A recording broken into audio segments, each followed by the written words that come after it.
You're online now? Yeah. Oh, so I can ask questions. Okay, so I was listening to some teacher talk about Krishnamurti and how he would advise people would have a sort of objectless awareness, or I forget what the phrase was, but it kind of sounded like the noticing that you would have us do, where so the point of that is not to fixate on anything, to just sort of to let awareness be free and free ranging. And The point of it is to see what is here. yeah.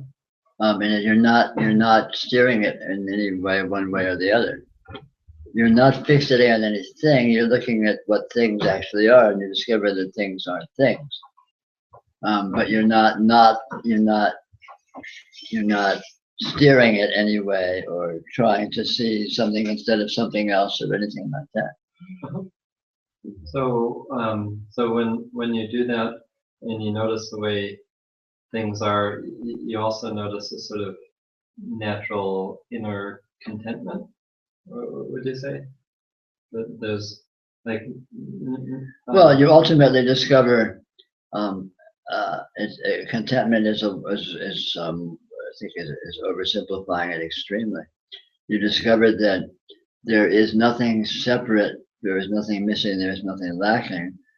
So there's an intrinsic completeness, an intrinsic wholeness, which has a character and a flavor, you might say.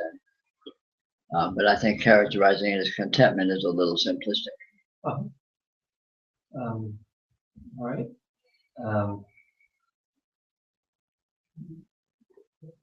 Okay, so normally what a lot of people do, and I know I do, is I'll like my focus will wind up being about like the story of myself, and then there's some aspect of that that's incomplete. So there's the project of myself that needs to be completed in some way. So it's kind of like focusing on these imaginings about myself as if they were sort of objects, right? But as if they were things that they aren't, right? So what about that? Well, so with the noticing practice, if I get more used to doing that, then I'll do less of, or I won't get as attached to these things about myself that I fixate on. You don't get attached to it because you see what it actually is, and that it's not things, and it's not about yourself. Mhm. But that doesn't necessarily mean that the phenomena will cease. This is that there will be less energy given to it. Well, less taking it as something that has any importance or any existence in the terms in which you're holding it to be. And once I have an experience of realization, then I may continue the sort of process of unwinding conditioning. A realization has nothing to do with conditioning. I know it sounds like there's like two very different tracks, but I guess I wonder where they come together. I mean, you've said in the past that if someone's karma is such that they are interested in in sort of undoing their conditioning, then they will. No, not then they will. Then they're interested in undoing their conditioning. Okay. And what happens, happens. But whatever happens will be what it is, which will not be whatever you're describing it or expecting it to be. Because the actuality of anything, the soul actuality, is completely undescribable. Which is why all of these, obsessions with various interpretations and narratives and about oneself and one's projected future and the past and goals and all that, why those reveal themselves in an utterly different light when you see what they are, because you see that they are not at all what they seem to be. They're not. Stories are not, first of all, the narratives are not about anything. They're autonomously existing energy presences. Second of all, they're not about, and as a subcategory, not about anything whatsoever. So they're certainly not about you. They're not about your future. They're not about your goals. They're not about what you're trying to do. They're not about what you're failing to do. They're not about any of those things. Because all of those descriptions, all those categories don't actually exist. And when you see that they don't exist, when you see what does exist, you see they don't exist. And then, of course, you're not concerned with it. Whether or not the phenomena occurs is irrelevant, because the phenomena is not what is being described as being. The phenomena is nothing whatsoever other than radiant presence, pure and simple, which is not about anything. What is a ray of sunlight about? It's not about anything. It is. And everything whatsoever is like that. Everything whatsoever is like a ray of sunlight. Yeah. So the interpretation that it's about something is delusion, is fantasy, is imagination. And yet, imagination itself is not imagination. Imagination itself is radiant presence.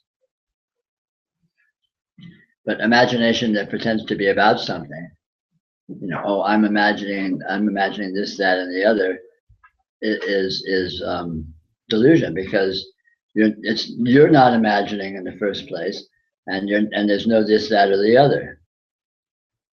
It's just the presence of a virtual light show spontaneously appearing in reality, in actuality.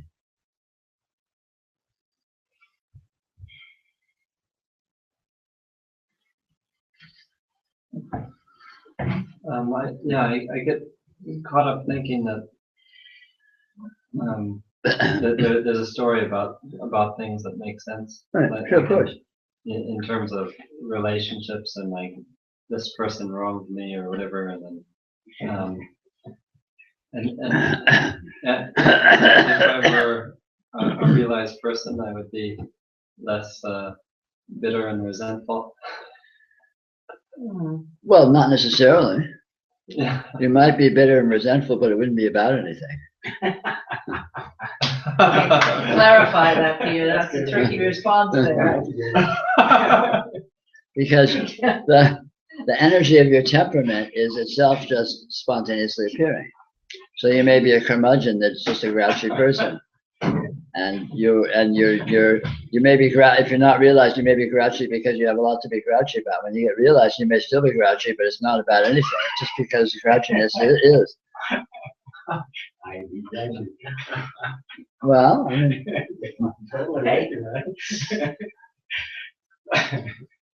well, if there were less, or if there were nothing to be grouchy about, it would seem that I would be less grouchy than maybe so. before. Maybe yes, maybe no. Who knows? Find out.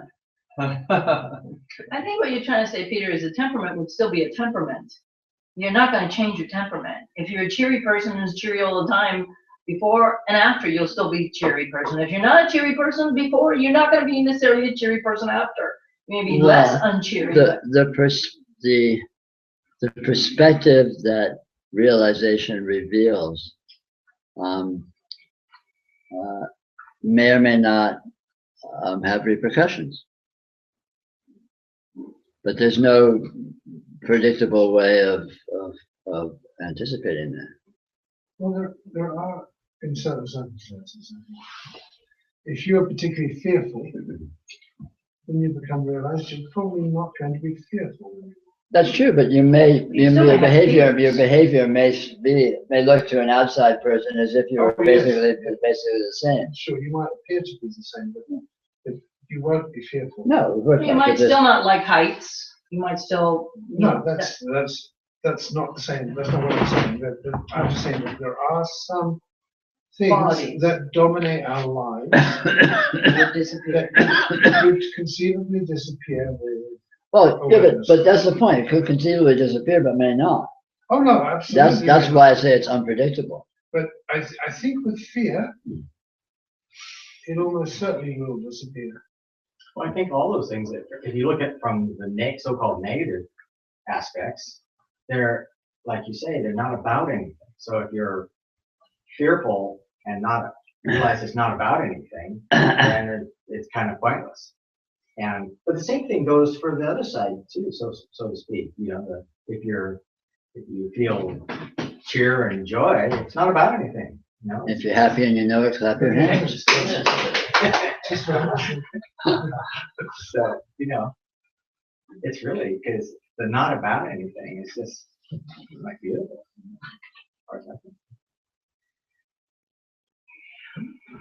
Really, and you know, but to sum it up,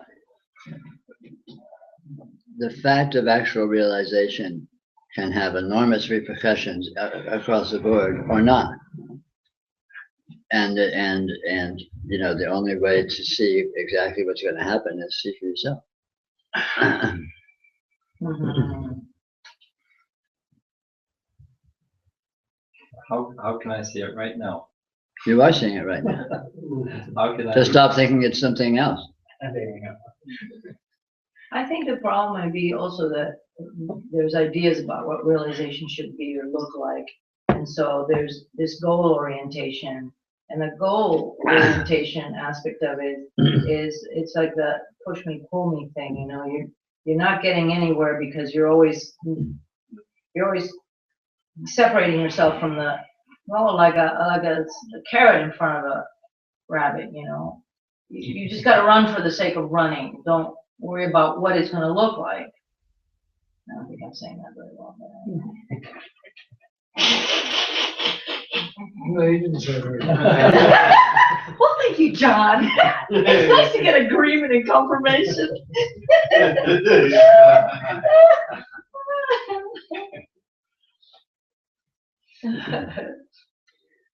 Realization is simply realizing what is actual, what is here, what this is. That's all. And in fact, you already are realizing what is here because there's nothing else to realize. But you may or may not be thinking that it's something else. And that's the only thing that gets in the way of realization. And paradoxically, it's not actually in the way of realization because it doesn't block anything. It's actually just a misinterpretation of nothing but realization. So the unrealized state is the realized state that's being spin doctored erroneously.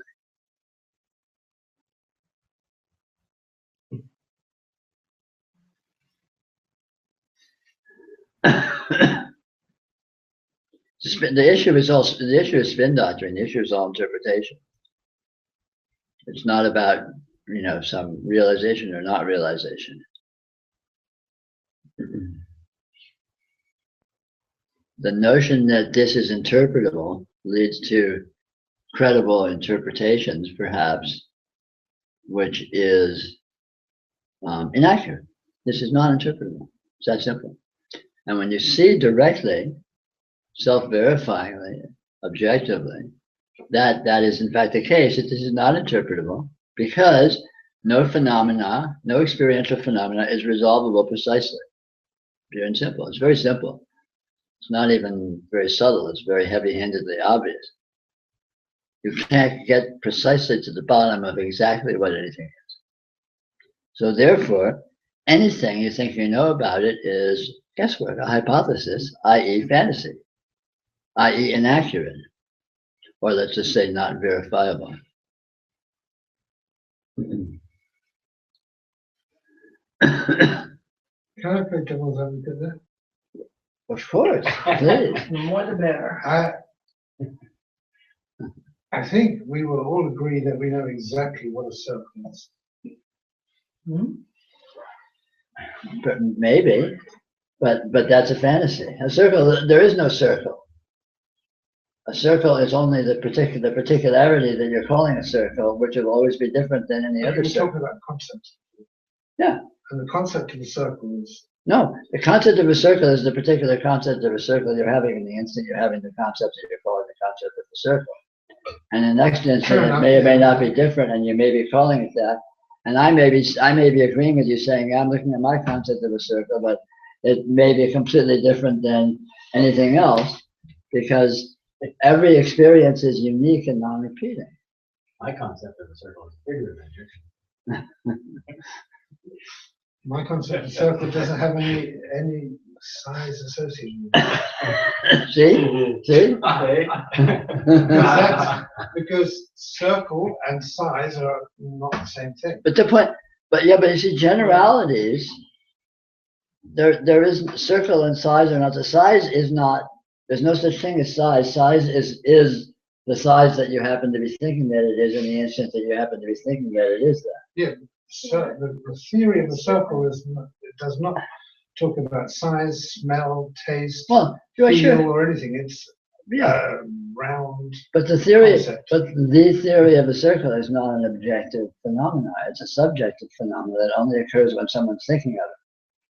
There is no theory of a circle. And some radical mathematician could invent a different theory of a circle that it completely blows apart the standard theory of the circle, and then that's their theory of the circle. And it's only what it is at the time they happen to be thinking of it. When you go to sleep, where does your circle theory go?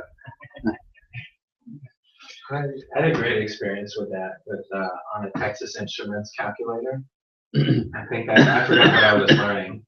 It might have been like pre-calculus or something.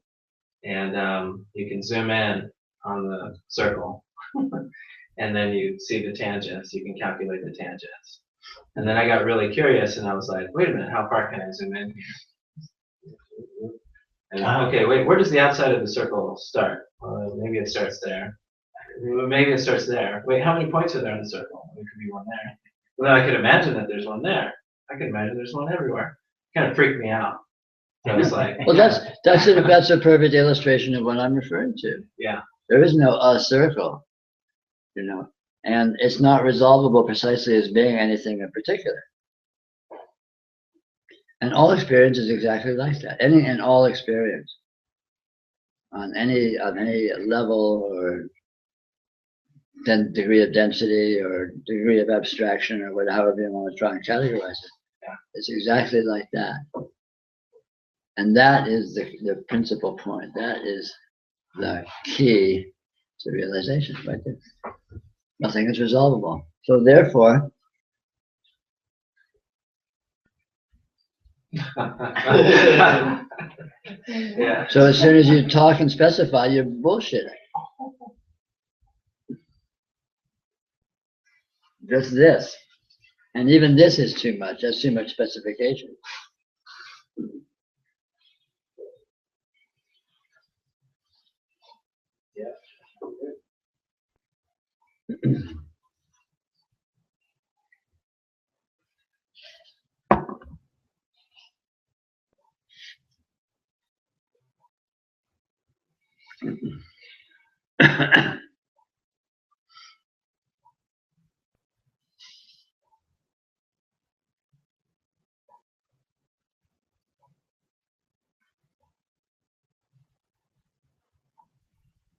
You were talking about noticing. In practice, noticing is very simple.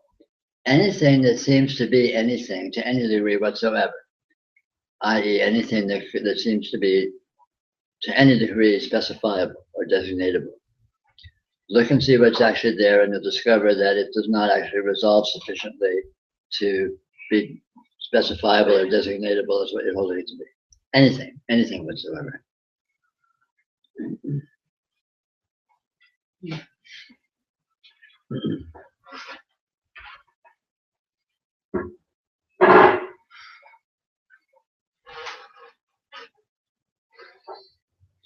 It's really very, very simple, I think.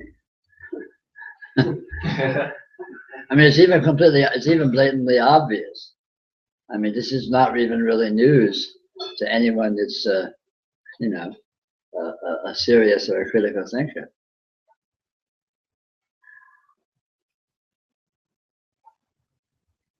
Yeah, I find that I get, you know, like even with the circle thing, I can remember what was directing me away from that like realization. Like, oh, I've got to get an A in this test. You know, I've got to kind of match consensus reality. Sure. I've got to get back at Shirley for calling me a name. I've got to. Sure. But all of those apparent structures are games. Mhm. They're game structures, and they're defined into existence, so they aren't actual to begin with. None of the quantities or conditions that are being specified in a situation like that are things. They're defined into existence for a game. It's like do not pass go, do not collect $200. You know, what does go mean? You just define, okay, this is go. Right here, this is go. Okay, cool. So this is go. So you're making it up, so there's no question of it being anything. It's something because it's being defined into existence. But there's no pretense that it's anything more than that. It's when one starts thinking that actual things that exist actually exists as things or as, you know, specifiable conditions, rather than noticing that the specifiable conditions are defined into existence. They're game, they're play, they're games. It's just like make up the rules. Let's say there's a self. Let's say there's consciousness. Let's say that consciousness perceives an objective field of experience. Let's say this, let's say that. So it's like mathematics, you're just defining all these notions into existence. You're erecting a game structure. But when you go look for the experiential basis of what all of these conditions and entities are supposed to actually be, you don't find anything that actually resolves as precisely as any of these conditions that are being defined into existence. It's just not like that. I mean, there's inconceivable apparent information and so on, but when you go looking at the information, you can't pin down precisely what any of it is in any sense because of its unresolvability on every parameter. It's unresolvable spatially, it's unresolvable temporally, it's unresolvable in terms of any parameter you're looking at in terms of.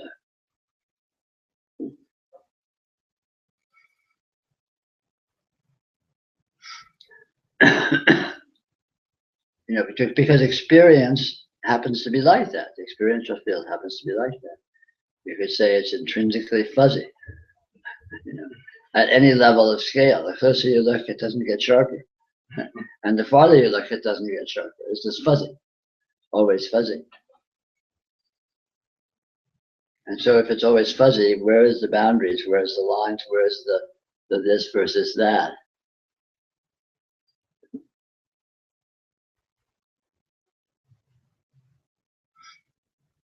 So I keep on playing these games like with language. Like Mhm.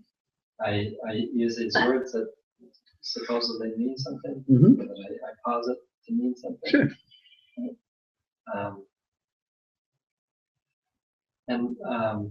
I can realize that I'm just playing games and continue playing these games. Of course. Whether you play the games or not doesn't matter. You know, someone can come up to you and say, "Hi, how you doing?" And you can go, Or you can say, oh, I'm doing great. How about you? You know, killer weather, eh?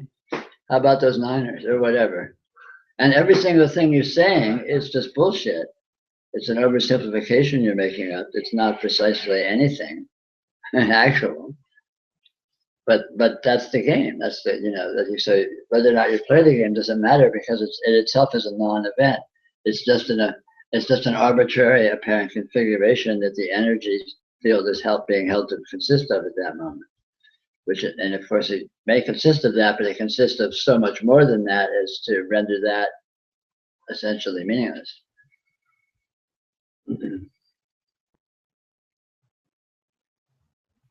Well, with these language games or conceptual games, like it seems like I'm playing these games whenever I ask you a question, right? Of course you are. Yeah. Yeah, it seems like I could just continue asking a variety of different questions. So far, you have been. Succeeding. Is there any advantage to not playing that way, or Try and see. It's not what happens that matters. It's seeing what it is that matters.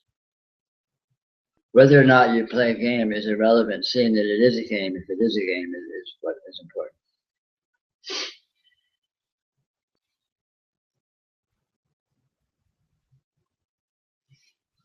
Well, it's like the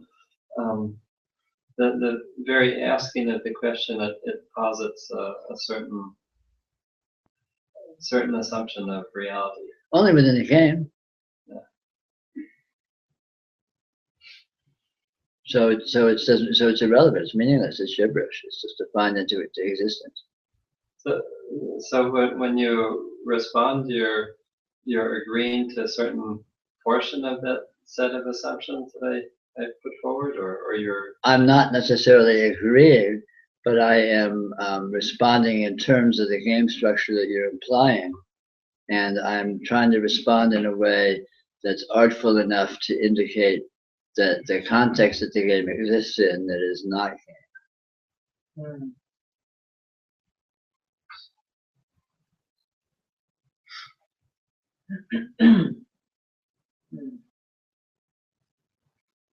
Because all game structures exist in actuality, of course. Where else? So game structures are appropriations of actuality. Game structures borrow all of their substance and all of their, you could say, information from actuality. But they borrow it obliquely by claiming it to be a certain way.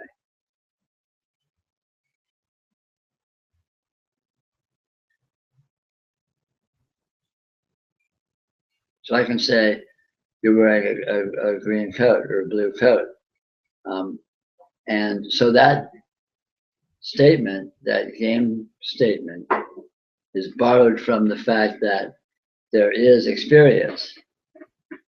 And the experience could be said to be of color and of a coat.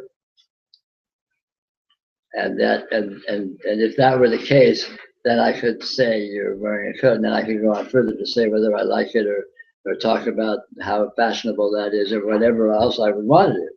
Obviously, anything whatsoever.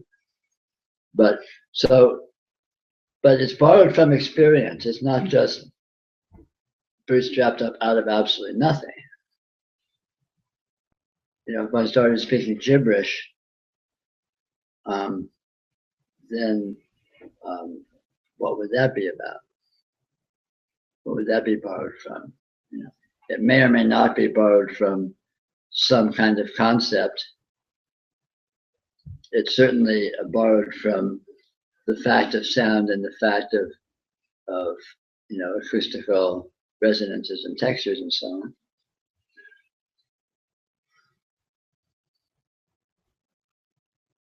So, like, for example, in Monopoly, you have a board and you have little pieces and you have, you know, pieces of paper and all this stuff. And so that is the actuality. That is the basis for the game. And then you're saying the actuality, you're saying this board is the universe of the game. The pieces are, represent each individual. And the pieces of paper represent certain value holders or symbols that you then manipulate in the course of the game structure. So there is actuality there, the actuality of the presence of the experiential field and actual qualities within the experiential field that are being held to be the board and the pieces and so on and so forth. But all of the designation of what that is and what its value is and what it's being used for is just being made up.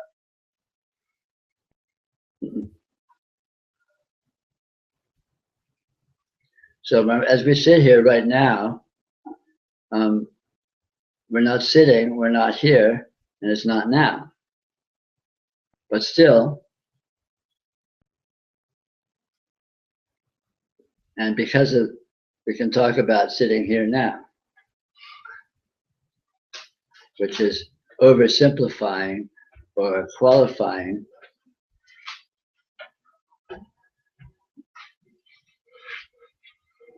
And that's fine, there's nothing wrong with that. Nothing is gained or lost by doing that. It's when you don't know you're doing that, when you think, no, we are sitting here now. That's when you leap, you're leaping to conclusions that your abstractions are actual. You're confusing actuality as it actually is versus your imaginary qualifications of it.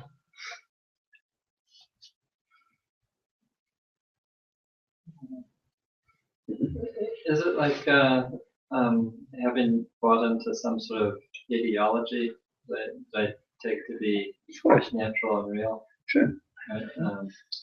Like guides are this way because they are. Or anything. That there are humans, that there are this, that there are that. It's all just interpretive frameworks. Interpretive frameworks are oversimplifications of actuality.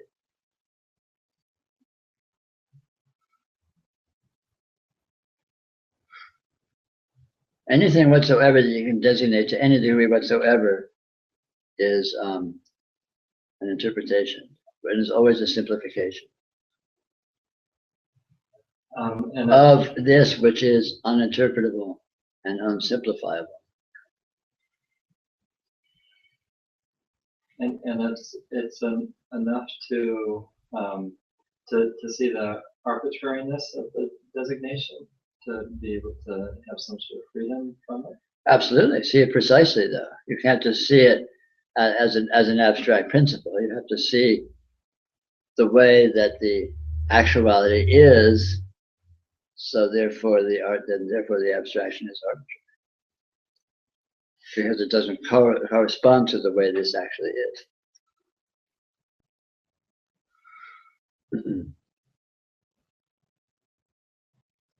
Yeah, it seems like it's easy to get caught up in, like even I sort of get that, like so I look at you and you're not really Peter and you're not really sitting there. But I sort of get that sort of conceptually. I understand how Sure. that is. But is that less useful than sort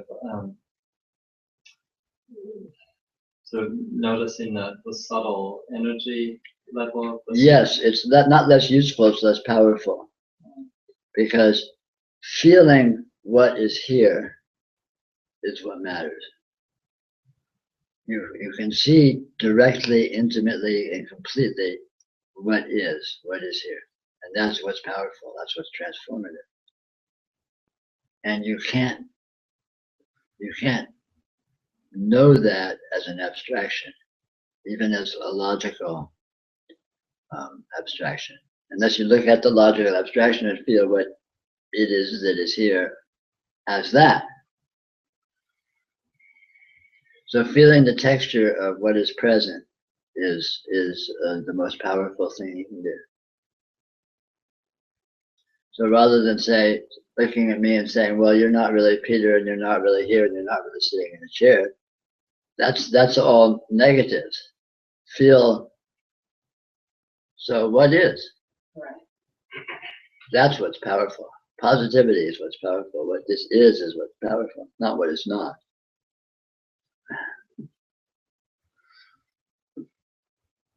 Because it's not nothing. It's very peculiar, but it's not nothing. Not in any simple sense. So instead of focusing on your words or the game structures that you're playing with, I should just focus on the sort of Shakti blast sort of. Feel the texture of what is present. You can feel the texture of the words. You can feel the texture of how it's being said. You can just feel. It doesn't matter what your point of contact is. It's not like there's a primal level that you have to get to. Anywhere whatsoever. Feel anything whatsoever that is here. Feel what it is. That's all. Words is fine. Ideas is fine. It doesn't really matter, but feel what it is.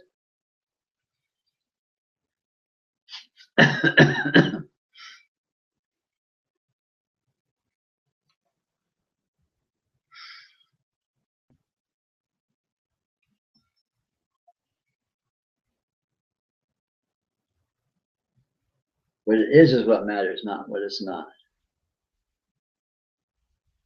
And we're used to spending all our time thinking about what it isn't. I thought it was interesting what you said, that once you see reality, see this, anything else you experience or see, that's not, well, you just sort of know that there's more because you already know what reality is. Reality is the context of everything. And anything that is partialities that you may or may not find yourself focusing in on doesn't exist autonomously. And you know that. Right. Because you know it's not actually what it's seeming to be in terms of the way you may be interfacing with it or what have you. Right. So, in that sense, I mean, I sort of see that, wouldn't realization be just seeing that contrast? What contrast? Well, well, Basically, it's seeing that there is no contrast. well, okay, yeah. Seeing the absolute I know what you're saying. inclusiveness. Well, no, I mean, because in my experience, at one moment I was looking at something, Sure. the concept, and I Yeah. had it was gray and shiny and blah blah, and then that disappeared Mm-hmm. As a concept. it just disappeared, and not only that, I mean, it got, I don't know, I mean, I think the way I saw it got sort of fuzzy or something. Of course. So, but, and then I went back, was seeing Sure. the silver shiny thing. Yeah. But,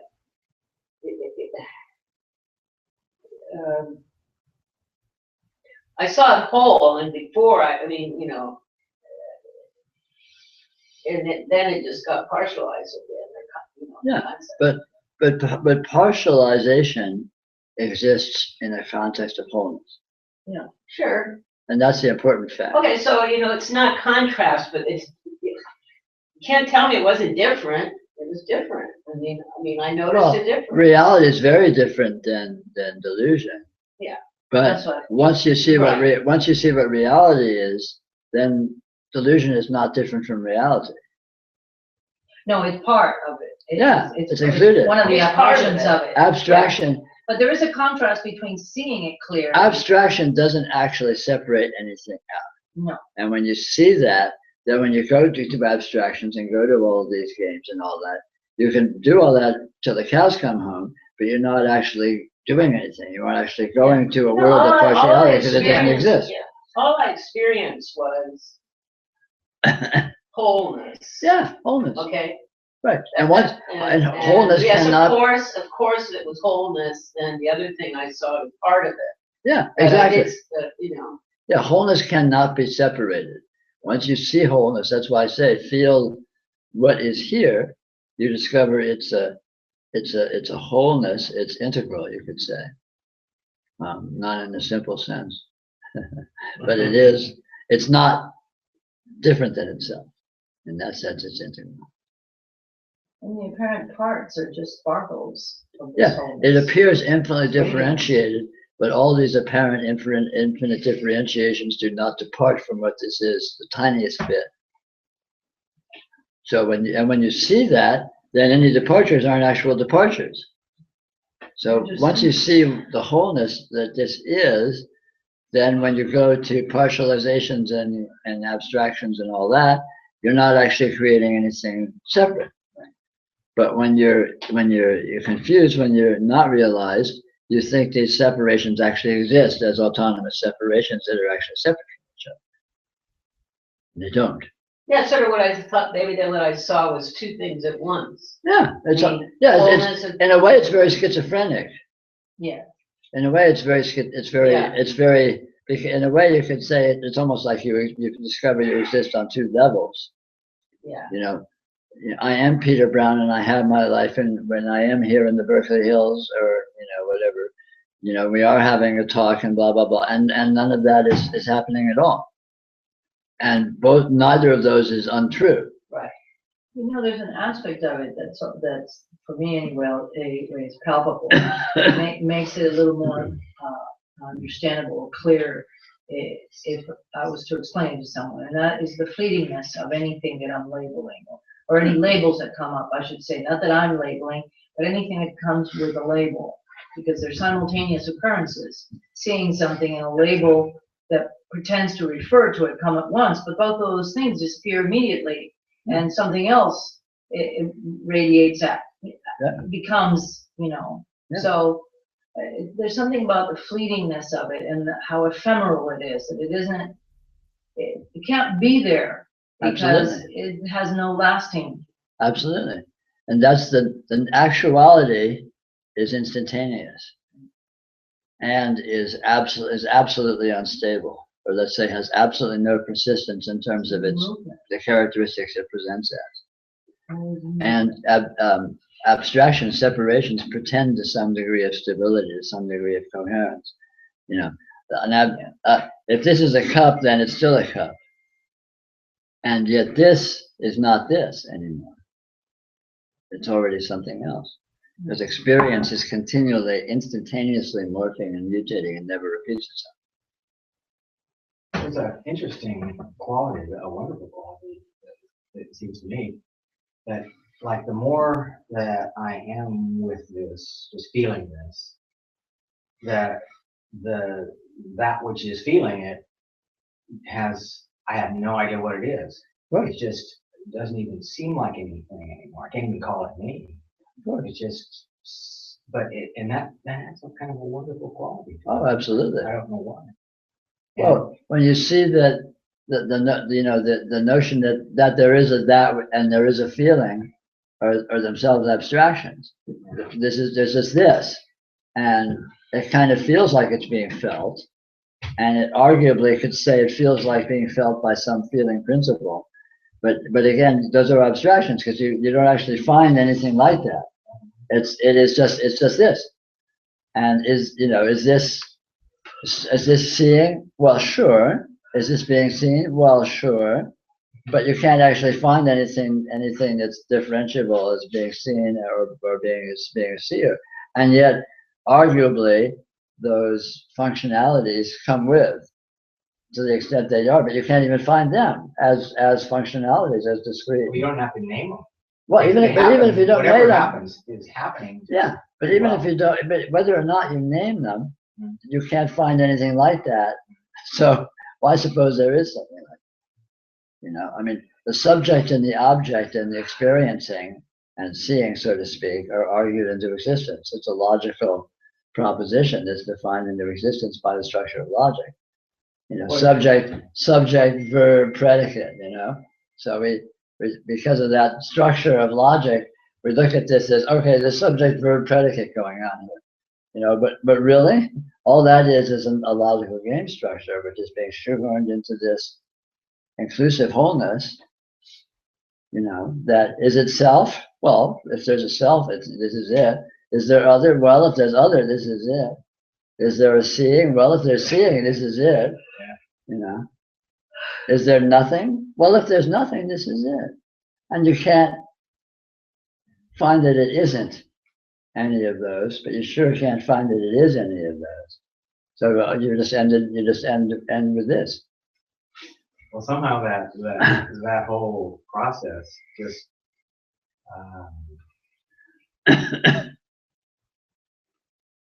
well, it kind of gets unintelligible, like not unintelligent, but there's just no way to even think about it. Oh, completely. So it's wholly irrational, wholly nonlinear. Yeah. Even linear, nonlinear, rational, none of that. No, absolutely. But it just, it's just a chuckle because who needs it to make sense? It just doesn't.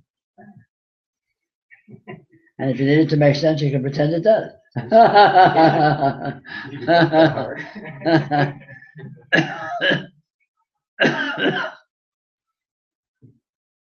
But even making sense, like you just said, when you need something to make sense, it makes sense. If you're at the grocery store and you need to know what amount of money to hand over, you don't have to think about it.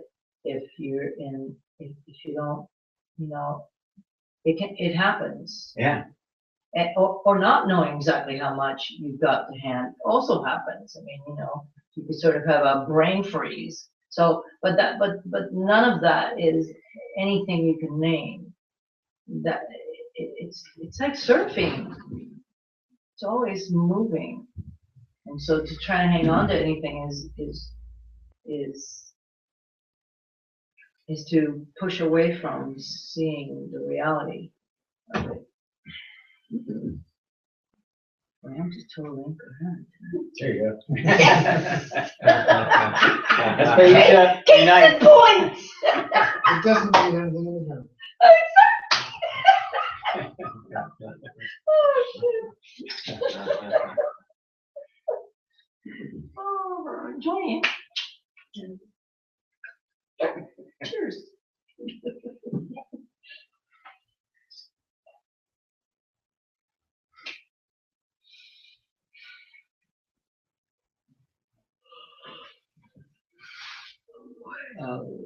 Last time we were talking about what is fun. Mm-hmm. You told me to check that out. Yeah. This is fun. Yeah, it's fun. Oh, come on, own it. Silly. So, well, what you were talking about there, was it mainly like just feeling the textures of things is fun? That's one way to put it.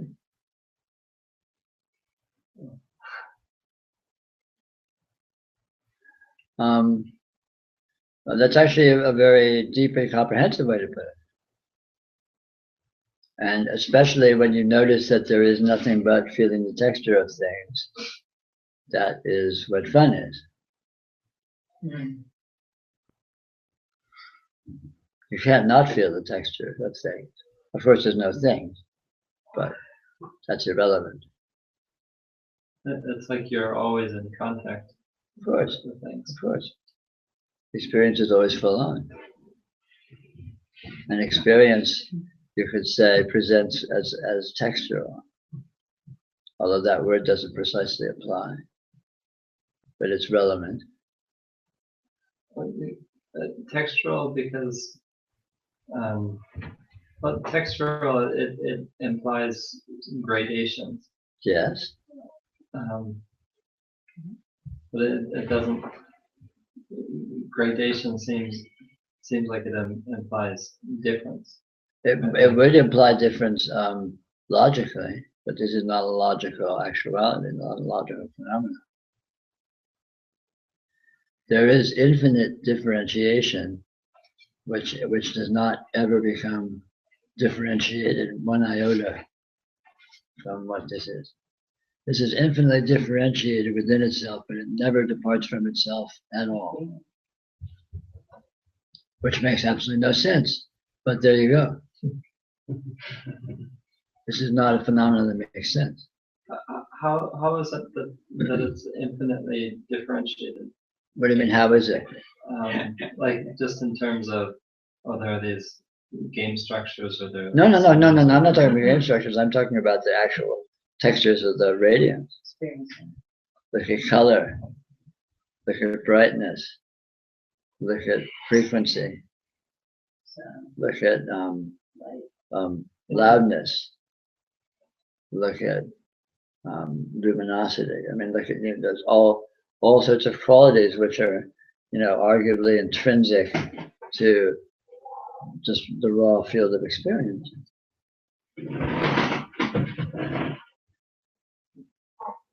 You're seeing your field. Let's take your field of vision. This description, of course, is completely inaccurate because it's a verbal description.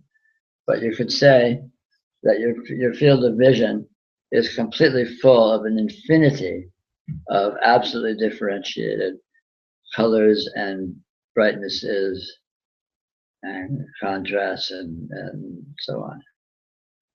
And every single pixel of it, no matter how small you look, is unique in regards to every single one of those characteristics with regard to any other pixel.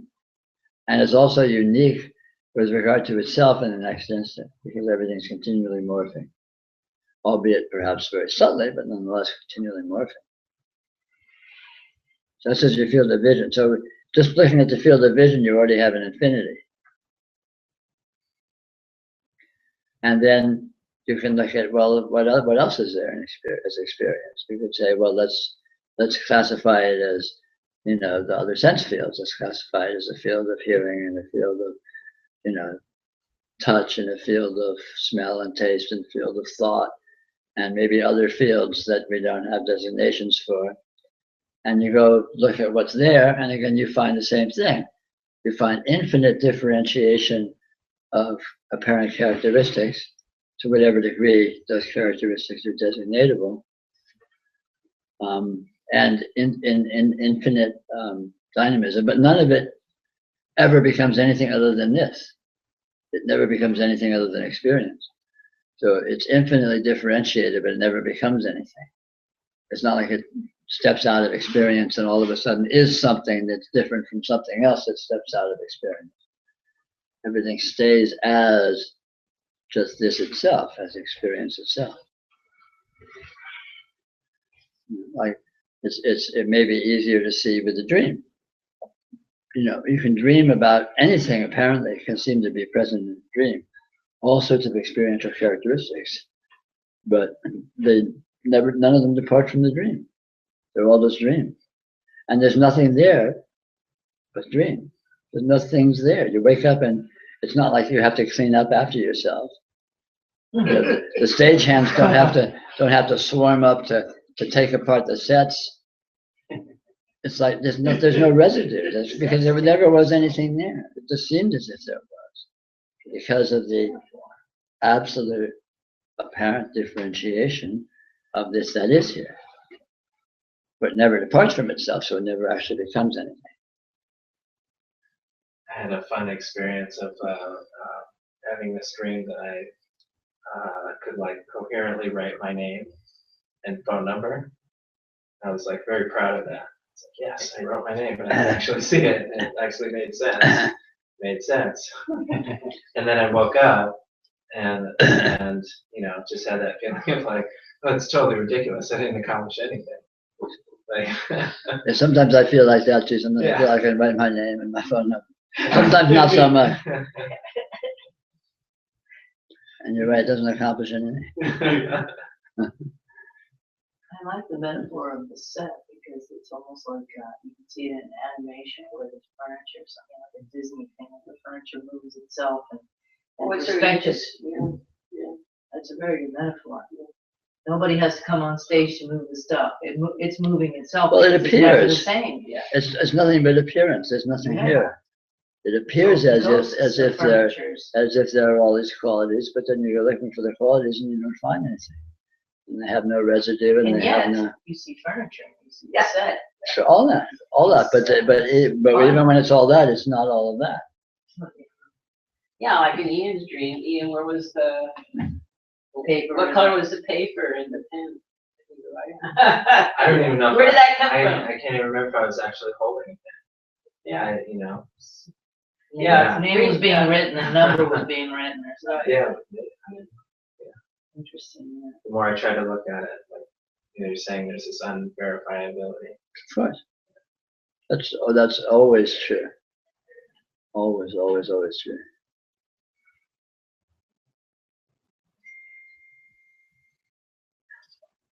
You know, to say that there's nothing there is, or that you can't find anything.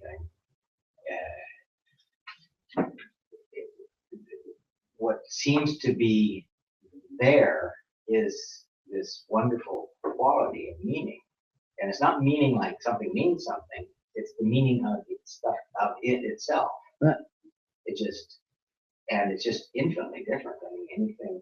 It just seems to shine out as whatever it is. Right. Sure. And it's just endless.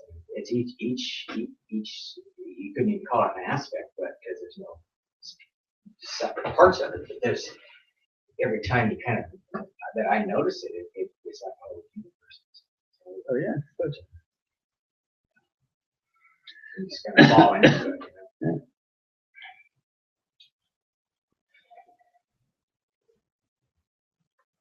And more like the need to know or have meaning in the sense of knowledge. I just can't get interested.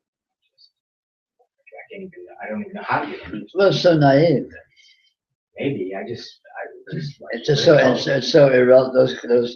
Those qualities in their own terms are so irrelevant to they're like what stick this figures. actually You is. said Yeah, that many times. sure. Not Or even just- good cartoons. Or conditions that seem to be relevant from a certain context that in actuality have absolutely no relevance. Gone. Yeah. They say gone beyond. It's sort of like just gone. Gone, man. That's some gone shit.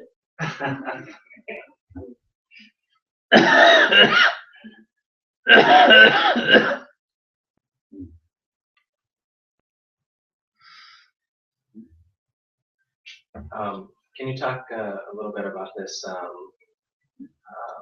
read your book, and you talk about your awakening experience and resting in this sense of non-separateness. Uh-huh. Can you talk a little bit more about that? I don't think so. I mean, that's basically what we've been talking. That's what we've been talking about all night. Yeah. So there's, I guess, what's going on for me is I'm kind of a little stuck on this idea of like separate, non-separateness, but neither of those is really. They're not relevant categories. Yeah. You can find as much separateness as you like, but when you look, it's not actually separateness. And you can find as much non-separateness as you like, but when you look, it's not actually non-separate. I mean, this is infinitely differentiated within itself, but it never departs from itself.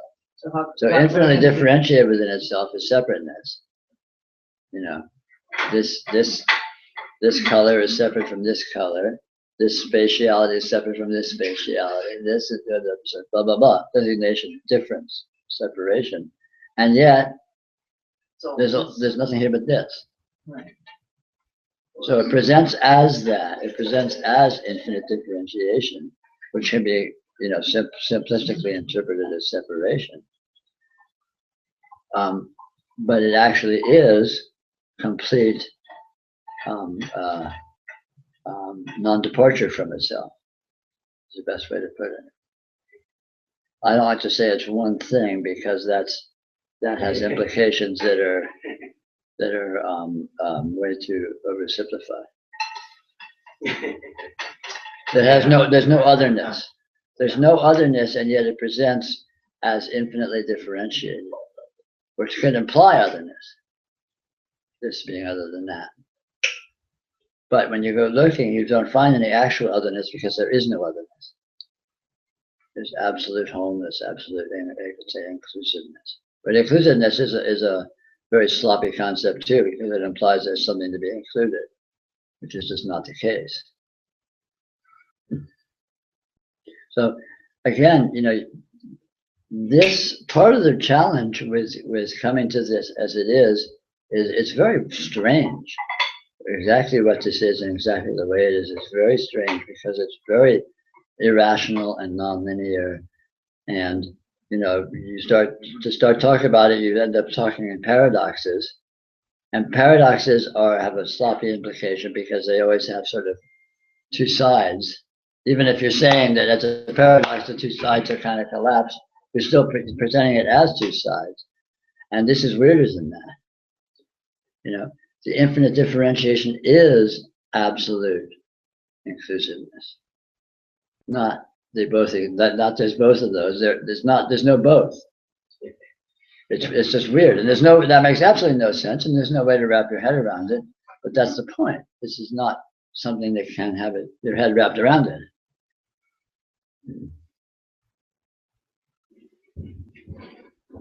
That's why feeling the texture of it is the best way to approach it, because that's not something that has any pretensions of making any sense. And when you feel the texture of it, the infinite differentiation is very obvious, and also the fact that it is just itself is also very obvious. But as soon as you start talking about it, then you start having the thises and that's, and but in the feeling, it doesn't. None of that implication is there.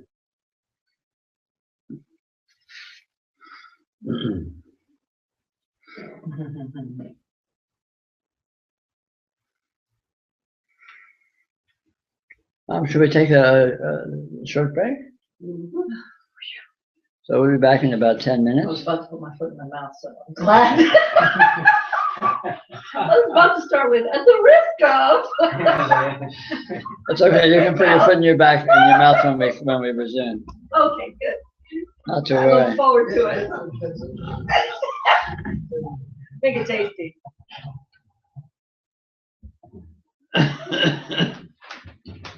Hey, Michael. Rotisserie. Hmm? Rotisserie. Yeah, okay. That's what I feel. I don't like. know that I'm that flexy. There's That's some just what I feel like. delicious Barbecue. truffles in there. Did you bring those? Yeah, I brought something. Oh, you. Oh, Oh, nice. man. Thank you.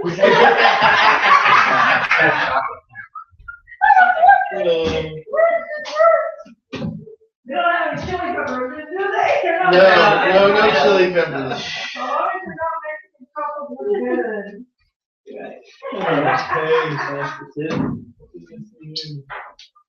Oh, man. Well, I was awake for 12 minutes or something. Yeah, right. And I was doing finger exercises trying to stay, and the waves just came, whoa. Well, it's really warm in here. At least I can. Oh, it had nothing to do with that. That's funny, because Pam was cold. Oh, really? I was I hit cold that too. blanket on him. Are you warm? Are you Oh. cold? Yeah, it hit John today too. And Pam Are you looked pretty cold? sleepy. Oh, right, but you are right. He just likes his comfort. Mm-hmm. Well, Blanket. he's just a big baby, isn't he? Yeah. Blanky. Oh, He's trying real hard not to stick his thumb in his mouth or his nose. I do. And his finger hooked on his nose, Hey, that's a cool. I want you to last another 30 years. I don't. No. Jesus. I know, right? Okay. That feeding method is really interesting. Isn't it? Yeah. Well, because if you give the baby a bottle with the regular bottle nipple on it, too soft, too easy. And then when it comes to breastfeeding, Yeah, they get lazy.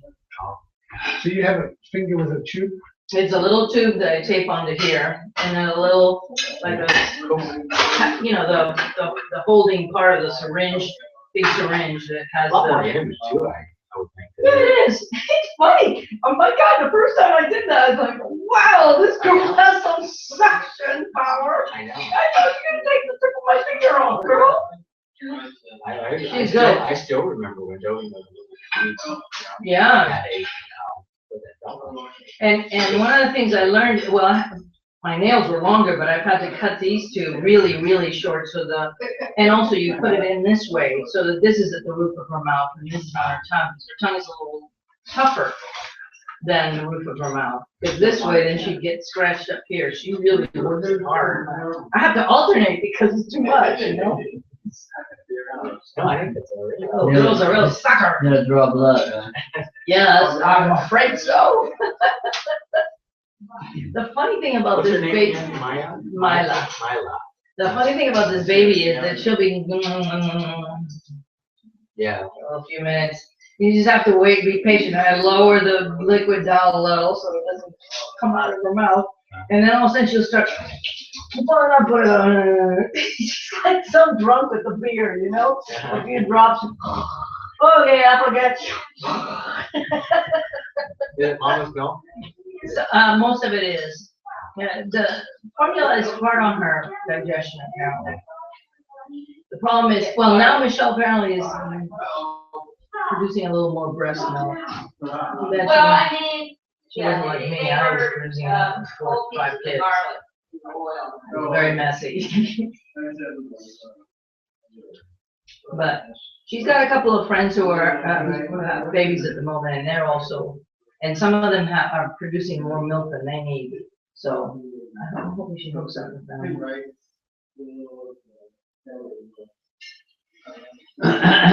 But if not, you know, as long as the baby survives and they get There's some good sleep. formulas in both ways. Yeah, they're using some really organic, you know, it's the best. Would they make more flour? Hmm? Like soy milk or something? Oh, no. They wouldn't want to give baby. The soy can be one of the things that they're allergic to. Well, soy maybe, I don't know. No, it's literal, well, they're giving her, it's from cows, but it's not, I don't remember what part, but it's the cow milk solids or Well, something. it's probably whey, which is Whey, yeah. which is protein, but it's not lactose. Yeah, that's it, because it doesn't have any lactose. Supposedly not. Well, It's breast, organic. human breast milk is pretty sweet. Well, it's funny, they got some breast milk from a friend and they said, oh my God, it smelled really weird and sour. And I said, it's probably what she had eaten before expressing the milk. So, because they got several other samples from the same woman and they were different. Oh, yeah. So, so you're doing much better. It seems like you're. Well, yeah, got coffee. yeah, it goes. Drugs. yeah, Better living the through drugs. inhaler. It's not because of the energy healing. I have no idea. I many times. Yeah, I mean, yeah. But I still think you should go on street to get some good strong Chinese herbs. Yeah. But You need some qi. You need some cheese. I like that. Yeah. You gotta have some qi. All these Yeah, he drugs, doesn't have all a these whole lot of drugs are energy. intrinsically debilitating. Yeah, I mean, they have all kinds of things besides just ginseng, which of course usually is. Yeah, why didn't the acupuncturist you've been seeing recently, Peter, give you any herbs? She has herbs in her I office. know. Well, I'll talk to her. never prescribed. I mean, even just off the counter, you know. Oh, over the counter stuff from Whole Well, Foods. well, no, there's a place, Jade Spring. In fact, I order it online from Amazon. It's called Jade Spring. Like, and then there's a Chinese word for it, but it's for dryness. Like your skin is, to me, looks. You know, He's very dry. dry. Oh, Yeah, his skin is very I'm totally dry and sear. S-E-R-E, that's the word. Yeah. And That's right. and so yeah, your body just loses a lot of moisture as you start aging. But I don't think Your problem is lack of moisture in your body, Yeah. is it, Peter? Well, when you cough, that's a dry cough, right? You don't have a lot of phlegm, right? Not a lot. Not a lot, right? It could be that you're dry. It's like irritation, Yeah, then Yeah. you're dry. which is, more like dryness, I would say. Yeah. You know a lot about Chinese medicine? Hmm? Do you know a lot about My, Chinese medicine? well, the only reason why I'm doing this, I had to torture Peter because my son tortured me for about 45 minutes. Like he was sitting right there. He's a Chinese medicine. Oh, well. Is So, he still staying here? No. yeah, he is. Oh, he is. Yeah. Oh, okay.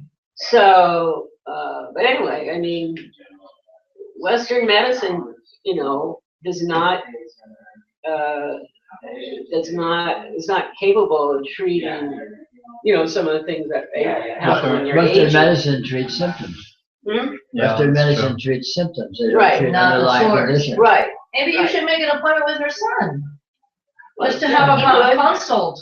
Yeah, I'll bring him over sometime. Yeah. Yeah. He would love that. You would, huh? Oh, yeah.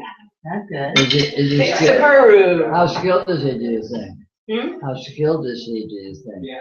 How skilled is he? Skill, yeah. Well, I don't know. I mean, he doesn't do that much, with me. I think he did acupuncture once.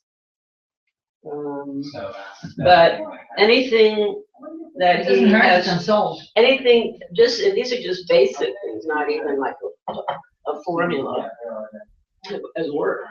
So, Yeah. um, Well, it wouldn't hurt to consult. and, and every time I would go visit him in Kansas City, we'd be going around and his patients, and we did that. So, 71. I mean, he diagnosed you just by watching you on a video. Cool. And I think you saw him, he met you once. Yeah, sure. Kind of. Yeah. So, I mean, he just, you have to look at your tongue. December. Hmm? Oh, we're just chatting. It's something different. Are we not live? No, we're not. There's a way that I can actually. I take that down.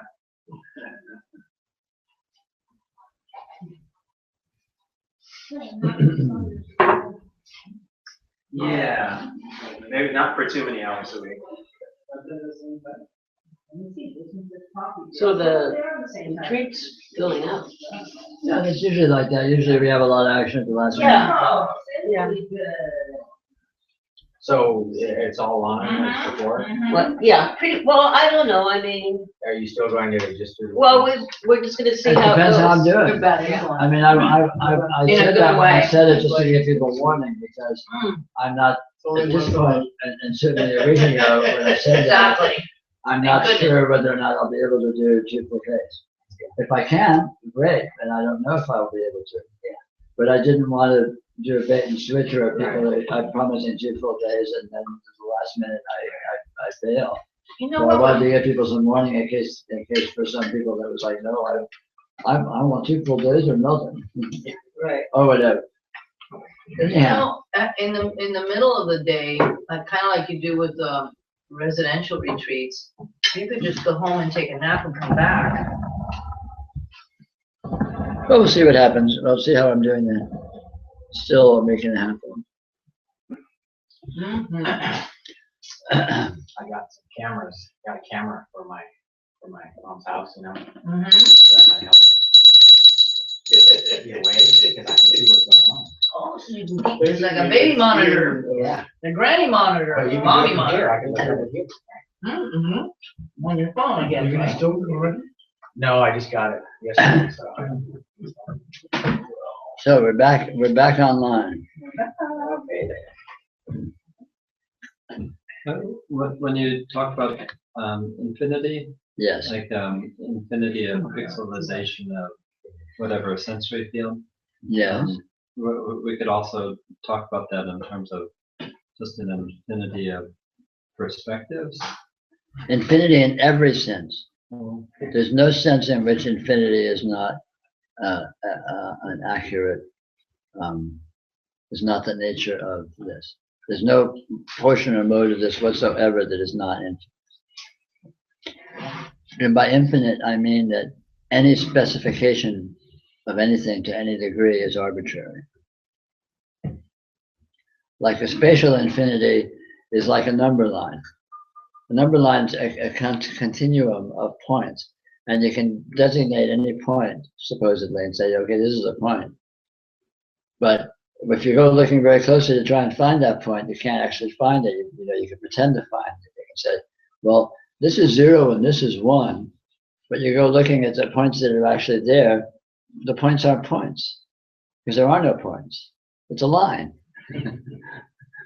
And so likewise, any degree of trying to specify precision cannot be done, because everything smears into the qualities that are adjacent to it, you could say.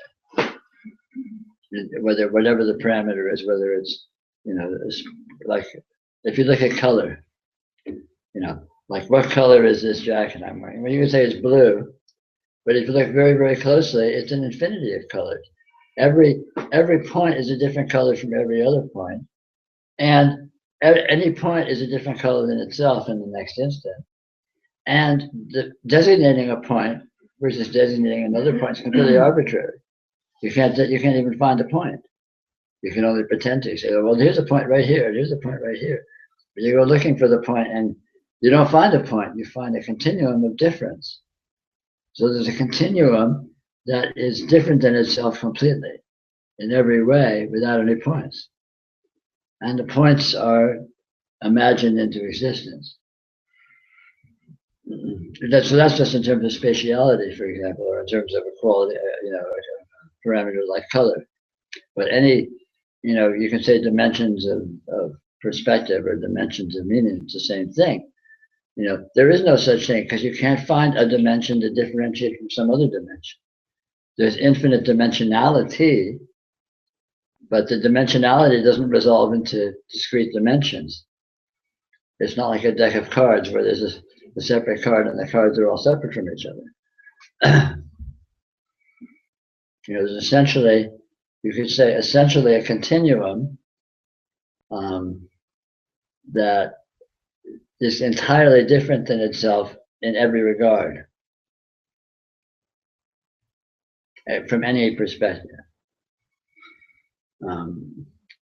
It's entirely different but the same. Well, it's also the same because it's a continuum. It's one thing. And But anyway, that's a roundabout, ramshackle, very incomplete discussion of what I mean by infinity.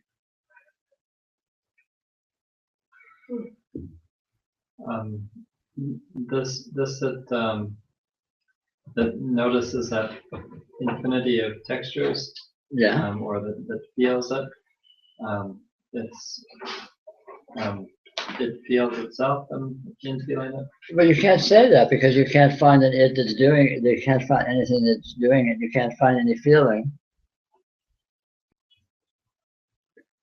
I mean, it seems to be felt, but when you go looking for the being felt, you don't actually find it. It seems like you're feeling it, or it seems like, it seems like there's a feeling of it, but when you're looking for the feeling, you don't actually find it. Because again, there's nothing discrete, nothing exists discretely as a designatable quality or aspect or entity or function or anything. In the last few days, I've been thinking of it as all being, that it's all thought. Sure. That's a common paradigm. Suddenly it's like, I was listening to one of the computer talks, and somebody said it's all thought, and he was referring to everything that people, opinions and things. And suddenly it just really was. I mean, I don't know. Well, certainly all designations of it are thought. It itself can't be said what it is. It's presence. I mean, I settled on, I didn't settle lightly on this phrase radiant presence. I settled on it rather carefully and precisely, because what is here it is present, it is actual, and it presents as all these apparent qualities. Whether or not that's thought is like compared to what? Yeah, No, I mean, you just end up, just that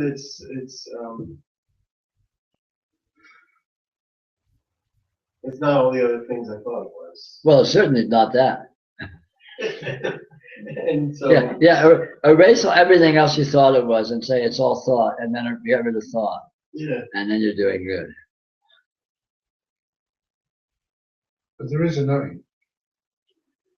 Yeah, I mean, it seems to be, its being is a knowing, arguably, poetically speaking, but again, you can't say You that, can't think it. and you can't even say it because you can't prove it or find a knowing. It's intuitively obvious that it seems to be that. And we've already discovered it's nearly impossible to describe. Yeah, there's no understanding. No, No understand. but it is palpable.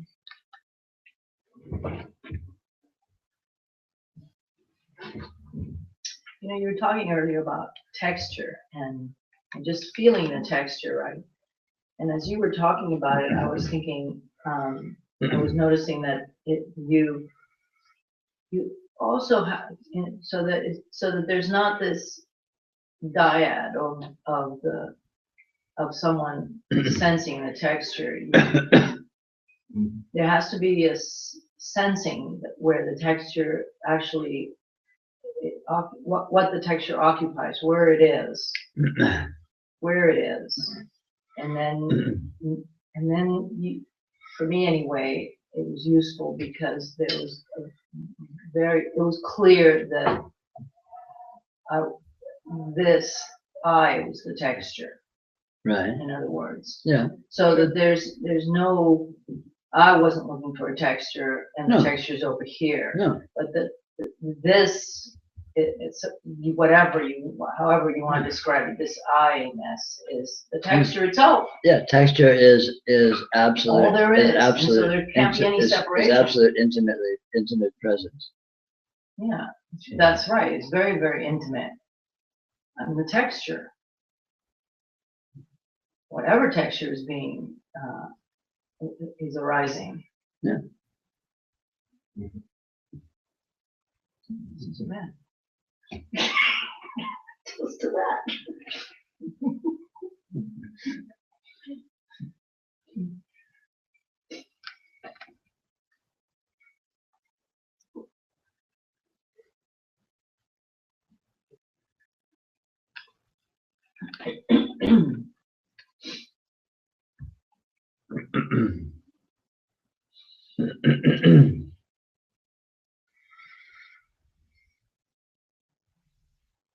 Can you talk a little bit more about that? You said something about it's as if you existed at two levels simultaneous. It's you called it schizophrenic. Yeah, well, I mean, in practice, you could say that expecting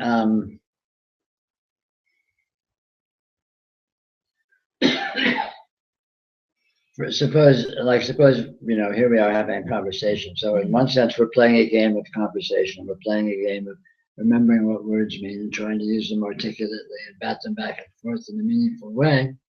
And at the same time, concurrently with that, there are no words, there is no talking, and there is no you and me. And both of those coexist.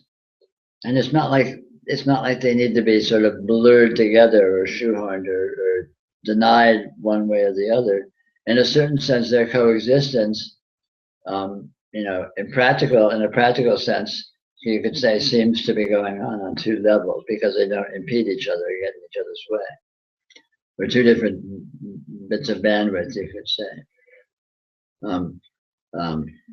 So in other words, all different perspectives of this that have different implications of this coexist without even getting in each other's way.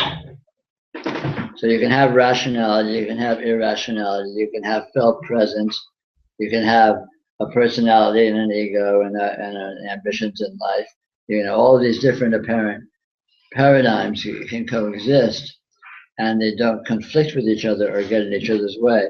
They coexist as concurrent dimensionalities of this, which again in practice can seem kind of schizophrenic in the sense that you're kind of multitasking in radically different universes simultaneously. But in actuality, it's not actual multitasking, it's not actually schizophrenic. It's just the fact that all of these different dimensionalities coexist without impediment. I mean, it's a lot like the sense fields. You know, the field of hearing and the field of vision coexist, but they don't get in each other's way. You know, when you hear something or don't hear something, it has absolutely zero effect on what's present in your field of vision, and vice versa. They don't. It's not like, wait a minute, I have to stop looking because I'm about to hear something. You know, hearing is over here and vision is over here, and they don't get in each other's way. The same with touch. You know, feeling something doesn't stop vision. Has zero effect on the visual information, you could say, or on sound. So they exist sort of in their own dimensionalities, and they don't impede each other or interact. And the same implies the same thing could be supposed or could be said of the different dimensionalities of apparent function or apparent relating to this in different sort of apparent paradigms, you could say.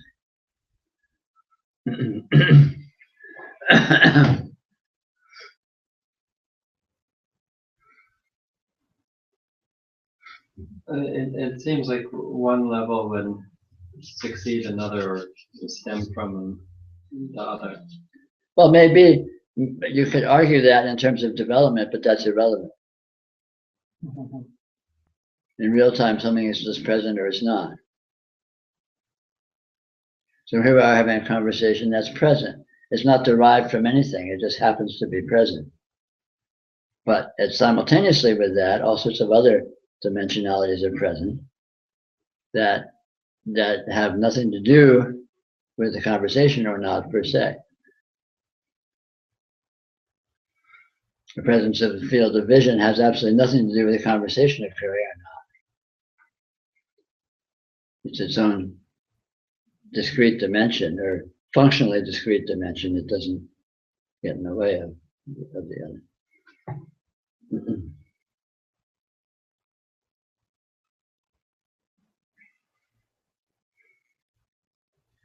I've had this interesting experience in dreams where the sound will seem to come out of nowhere. Light will seem to come from somewhere, like no source. It'll just kind of be there. And that seems to, I feel like there's some kind of, something about that wakes me up when I'm awake, like looking at this lamp. And I can think that the light is coming from a source lamp. That makes sense. But that's like a function of thinking. No, that's not your experience. When you look at my face, you're seeing light. Yeah. And there's no, you could argue, well, but the light's coming from the lamp and it's bouncing off here and it's interacting quantum level with all the molecules that are here, which are causing re-emitting of photons. They come over and hit, all this bullshit, this logical bullshit. But the experiential fact is the presence of light mysteriously there. There is light there, and light by its very nature is a radiance. There is sound here, wherever the sound is. There is thought here. There is touch here. Where's it coming from? It just appears. Yeah. And you close your eyes. You can go in a very dark room if you like and close your eyes and sit for a while, and you'll be seeing light. There's nothing but light. Subtle light, maybe little flickers, a myriad of infinite little tiny pixelated atomic flashes or something, who knows what. You know, it's indescribable, but it's light. The field of vision is never not full of light. Where's it come from? When your eyes are closed and you're in a dark room, where's the light coming from? When you dream, where's the light come from? You know, where's the dream being projected from? You know, there's no projection booth. It's just there. Yeah. Presence, right? Radiant presence. Yeah, that's great. Yeah, I've wondered about that, like in a dream and having a dream where there's like no perception, but like there's perceiving and no perception. Sure. So it's, what is that? Because there's all these designations, but the actual thing itself is always the same, even though it always looks infinitely different. It can look like anything, but it's always just this. So in a way, it's very, very simple. You know, once you stop trying to make it make sense.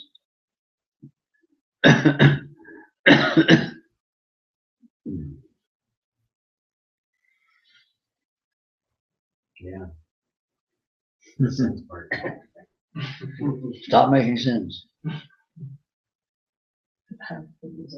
And really, it doesn't matter at all what your experience is unless you're trying to fit it into some paradigm of some sort. Well, you can play some game. I mean, and that's fine. You can, yeah, but it still, it doesn't matter. You can do that, but it doesn't matter. Like you could have some experience that seems to totally contradict what you were just experiencing a moment before. You might say, but there's no other.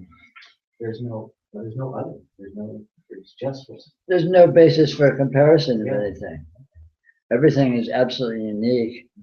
And even that it's unique, you can't pin down because you can't tell what it is even when it's happening. Yep. I mean, that is wonderful. You can try and think about it and work all that out, but just experiencing that. Yeah, it's totally obvious. Yeah.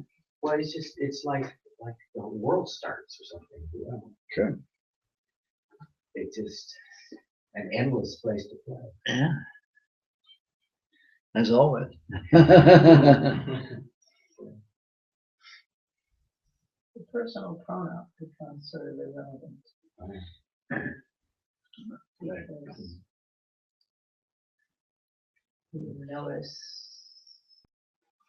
one notices that you help yourself. So Which brings me to something I've been wondering about. We've talked about it many times, but this whole notion of attention, that you can do anything with attention. I mean, the more things go on, I can't. I don't even know where attention is. But I sure can't do anything about it, whatever it is. Well, you can't know. I mean, you can't, you know, it's like with anything, you try and pin it down, you can't. So even that it is, and that it is at all, you can't. And what it is, you can't. And yet, you know, you could say intuitively, it kind of seems as if you can participate. It seems as if there's sort of a participation, whatever that is. And it seems as if that participation has some actual, or I should say, it can seem as if it has some actual dynamism to it, or well, participation, which means more than just passivity, more than a simple, you know. And again, you can't resolve that it actually is that, but it can kind of feel like that, and there's no reason to exclude that as a mode arbitrarily, you know, compared to any other mode that you can include or that seems to be intuitively present arbitrarily. In other words, just because you can't do anything, don't let that stop you from doing things. Even if there's no things and you can't do them, don't let that stop you from doing things. because it doesn't resolve into anything or not. Nothing is negated, nothing is verified, nothing is included, and it's intuitive that there is, you know, that there can seem to be degrees of participation. And so, what the hell? Have at it or not. But certainly that nothing like that can be found. But then, of course, nothing like anything can be found. So, but nothing is negated either. I mean, nothing can be disproved. Nothing can be canceled out. Well, yeah, I guess, but so much just seems, well, pointless, meaningless. Well, sure. To say anything about. Well, I quite agree. Discussions I see, I mean, I look at these words and, you know, some very erudite connecting of these words, and, you know, there was a time, maybe even still I could, if I really tried to put those words together into some kind of way that they interact, which I understand. But they're just, it's all like all hollow. Well, it is all hollow, but it's And but yet, at the same time, they themselves are an art form of dancing with texture. mhm. You know, without having that, without actually asserting that that is anything or not. Well, what is becoming interesting to me are words. Just speaking of words and maybe concepts or something, is more like poetry. Poetry is becoming much more interesting to me, and discussions, or when people are trying to make sense of things. It just I don't know. I just get bored of it. Well, I agree completely. But like, for example, in this discussion, at its best, it is much more like poetry than it is like Right. you know, rational discourse or debating or something. You know, because it's not about the logic, it's not about the structure, it's about using structure to transcend structure, or to indicate a context that is a structure or a trans structure. So it's kind of like you can make stuff that isn't even there or never thought of. Yeah, exactly. It's magic. Participation. Apparent participation, And yet arguably. there's no need either to have a sense of having to avoid it or shun it or anything, because it's just music. No. Yeah, nothing is negated. Nothing can be found. Nothing can be proved. Nothing can be disproved. And you can't stop what's happening, and you can't make something that isn't happening happen. So it's a new point.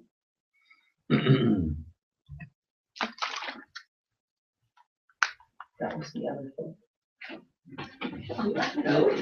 You say nothing can be proved, but that seems to conflict with what you were saying about there is that which is and which is a positivity. Well, it can't be proved. It just can be realized that it is experiencing, or Well, you can't realize. You can't say what. You can't say that it is. ... This is. And saying this, you can't prove that this is. You can't demonstrate this is. You can't describe or define what you mean by it is. But nonetheless, it's. you can Here it is. experience that it is. Well, it's intuitively obvious. You know, okay, you could say, well, you know, you come and say, there's nothing, there's just nothing, there's absolutely nothing, there's not even being, there's not, this isn't here. Okay, cool. I mean, you can say that, but where are you saying it? How is it? What is the sound of what you're saying it consist of? I mean, you know, self-evidently, even again, if you can't pin it down and get to the bottom of it, but it's self-evident that there is an actuality, and it may be a wholly transcendental actuality that in some ways isn't even actual, but nonetheless, regarding all of that qualification, it still is,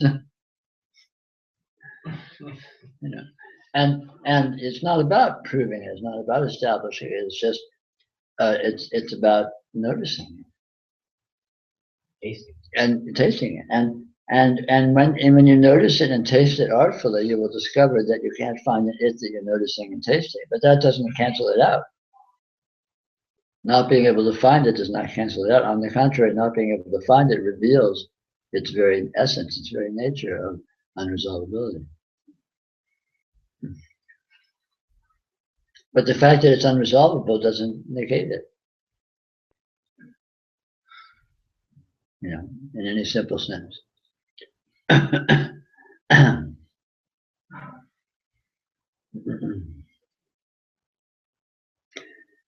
If you want to approach this from a philosophical point of view, within Buddhism, there's just reams of philosophy about emptiness and existence and non-existence and emptiness, not nothingness, and this, that, and blah, blah, blah, blah, blah. You just drive yourself totally psychotic and dizzy trying to follow any of that. But it's all just basically approaching the same fundamental issue. That you can't find this, and yet it is actuality. You could say it's the actuality of infinite unfindability, but that doesn't translate to a simple non-existence. Doesn't translate to just an absolute zero in any simple sense. It may translate to absolute zero in a mathematical sense, but that's not a simple sense. And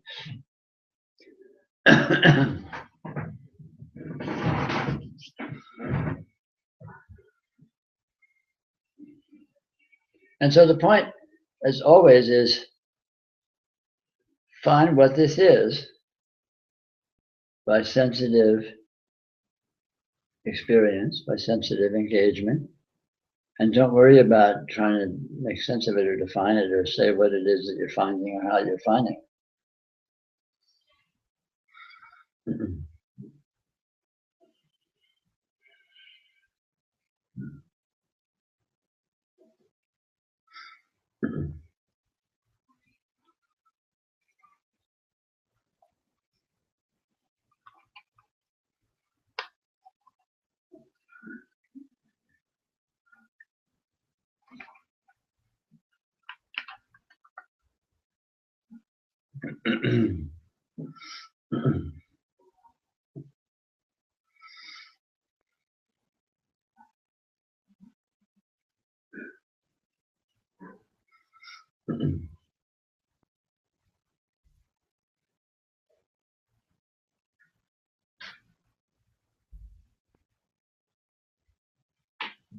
Can I say that I feel and experience as if there were all these gradations? Sure. Yeah. I mean, you can say you feel experience as if anything. But the point is to look at what that is. When you're feeling it as if whatever, what's happening? What's here? How is it? How is that way? Without expecting to get an answer, but just look and see.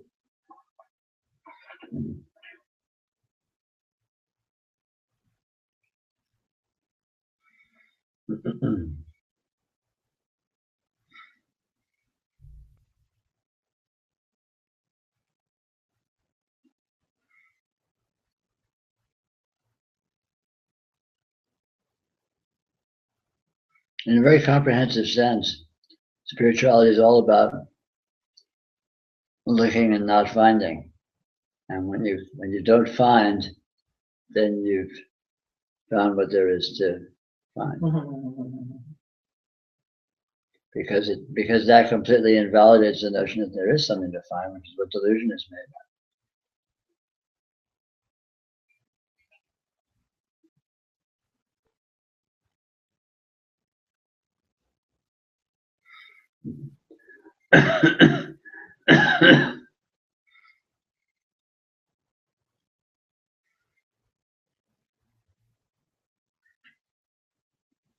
So one looks and one doesn't find anything other than this. Of course.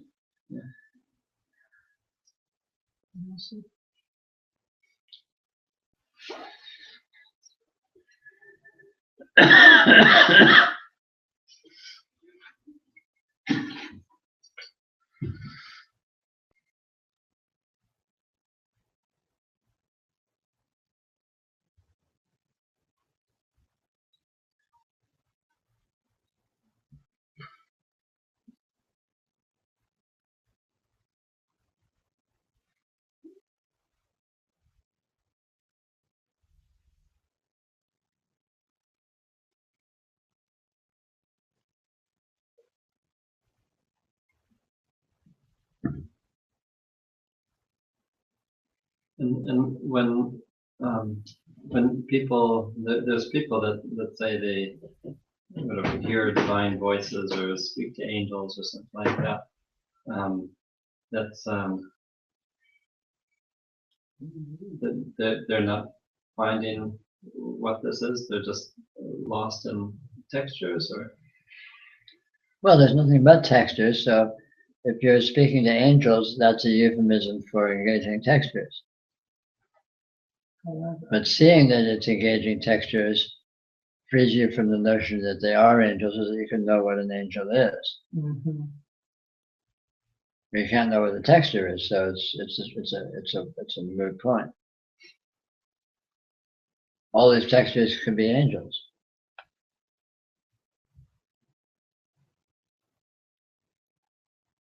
Texture by any means, still a texture. Call it angel, call it. Yeah, but even Sunlight. calling it texture, it is what it is, Yeah. and it's not resolvable as to what it is. Just that it is. Mm. And so, any kind of an interpretation like that is just a heavy-handed simplification, and then assuming that your terms are real, your interpretation is real. Mm. I mean, all form embodies transcendental intelligence, you could say. So, being an intimate experience of any form is essentially conversing with transcendental beings, transcendental intelligence. Mm. So there's no surprise there. So if you say, oh, I saw these visions of light and they were giving me these amazing messages. Like, okay, but all light is amazing messages. Comes with, because amazing messages is the very nature of form. All form embodies intelligence. But to fall into the oversimplification of that particular narrative is just, it's childish, it's arbitrary, it's an oversimplification. You can call these operations angels. Yeah, I You know. know, someone who comes to your rescue when you're in an accident and you never see them again, why not call them an angel? It's how different is that from, some mental imagination or some anything else, or the person sitting next to you. You'd say everyone's an angel.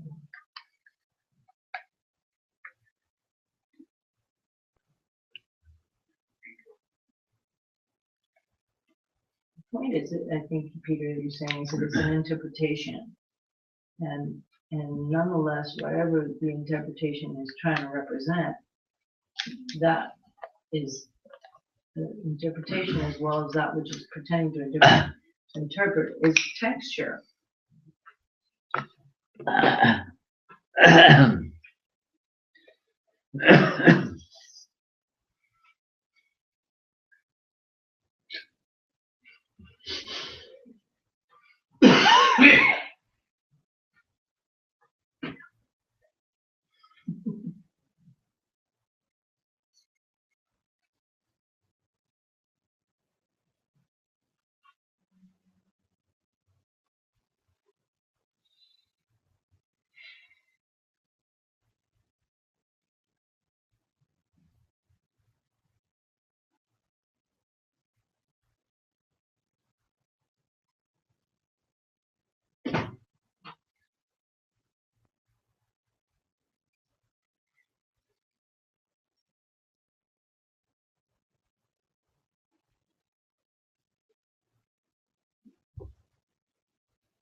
So I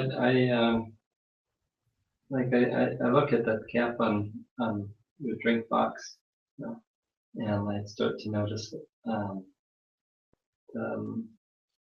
textures and the irresolvability of like points and so on. And that brings me back to a sense of something noticing that. And Okay, that's fine. Now look at the something. Look at the textures. Look at the something that's noticing that. Where is it? What's its texture?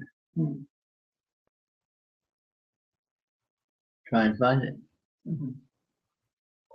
You look very carefully. Look very, just in exactly the same way you look at that. You find it very precisely. Then you look at the way in which it's present in your experience. Look at the way in which that's being seen. How is that present in your experience? And where is that? And what's its texture? well, it seems like that's just an experience as well. Of course. But try and find, try and zone in on it. And that can be found. No, it can't be found.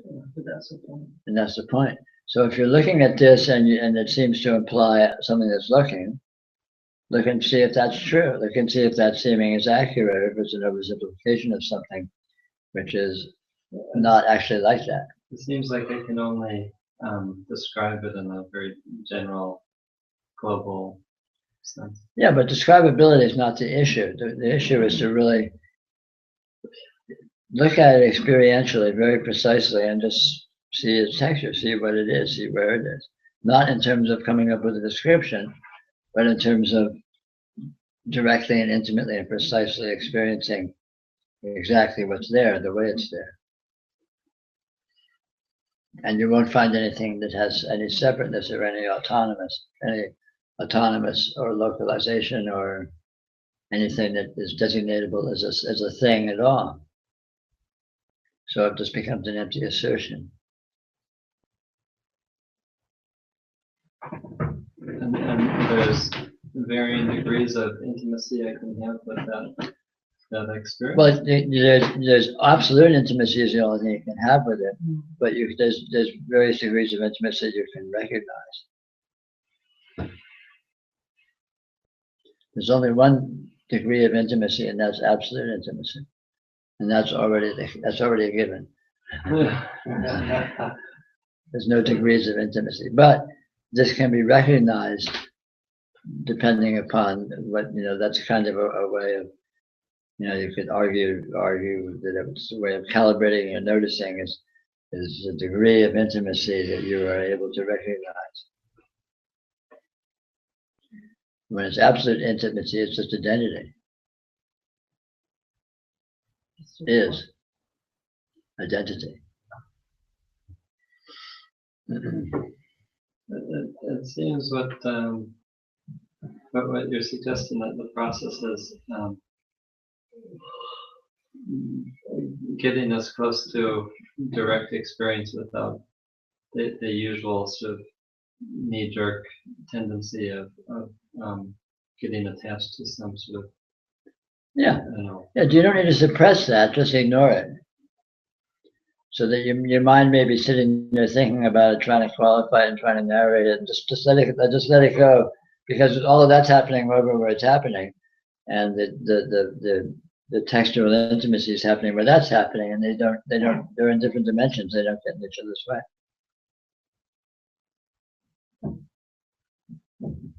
It's not like I do one instead of the other. Of course not. Like when you're looking at this, you can be thinking about it at the same time, but the thinking does not get in the way of the looking. They're happening in different bandwidths. Look and see the way that's done.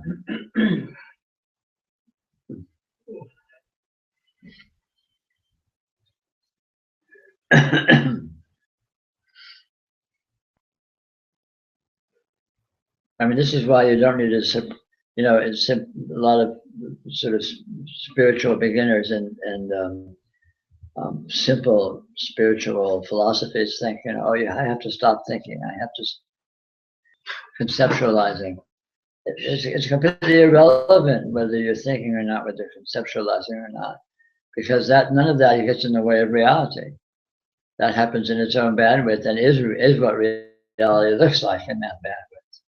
And in another bandwidth, reality looks like what it looks like in those bandwidths, which has absolutely nothing to do with your thinking and conceptualizing. So who cares what's going on?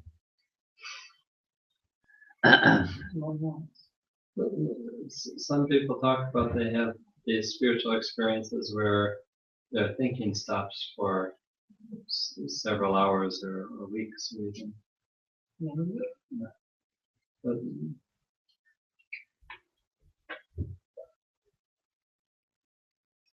But that's no sign of anything.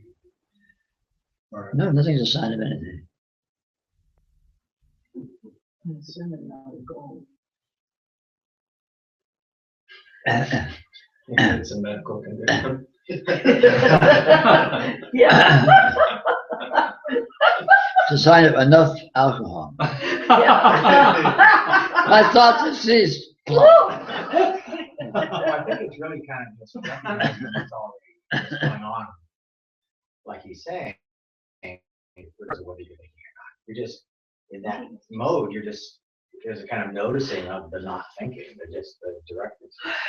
Also, if you look at thought intimately, you discover thought isn't thought, and you discover thought is just these very, very vague kind of sparkles, and it is that even when it's heavy-handed thought. I mean, you can be lost in intense emotional mental argument with yourself, and all that's actually there is these little, very subtle, faint tingles. And noticing that fact can look like a cessation of thought, whereas it's actually just being with thought on a more intimate level, where you've undercut thought being held as being thought, and you're with it as radiant presence. Because radiant presence undercuts all things. When you are with your experiences, radiant presence, there's nothing else there. So you can say the world stops. You can say, you can say everything stops. There's nothing but radiant presence. And yet nothing stops. It was always this radiant presence. But you're being with it on a level of immediacy that is more primal than holding it as being this and that.